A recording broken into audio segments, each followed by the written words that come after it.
In the last section, we installed the Redux Simple Starter boilerplate package, and we installed some dependencies by using npm install. In this section, we're going to talk a little bit more about the application that we're going to build to get way more familiar with React. I'm going to start by pulling up a mock-up of the application that we're going to build. So this is it right here.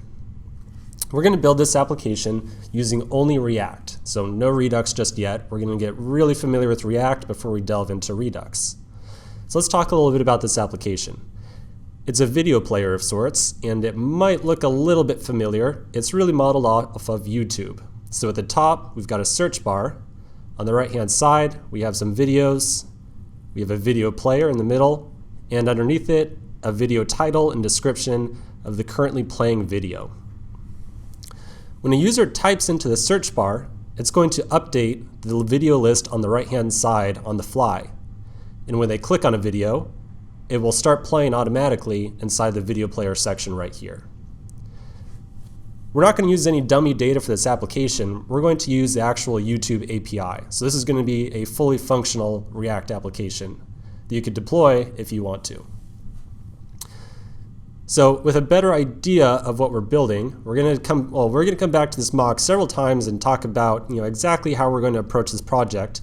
But for right now, let's try getting started with the sample with the boilerplate package that we just finished installing.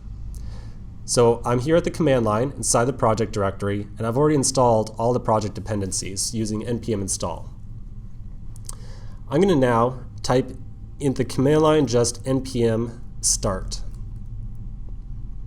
This is going to start up the boilerplate package and run a local server.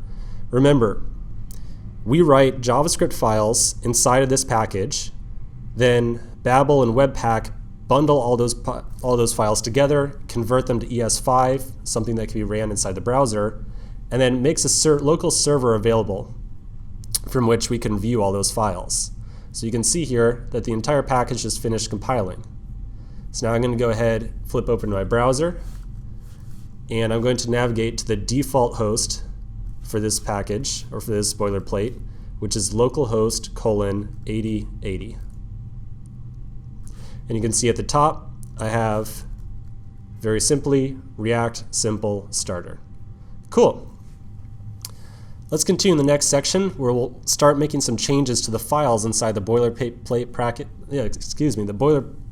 package. It's a tongue twister, and see how it affects the output that we get in our browser.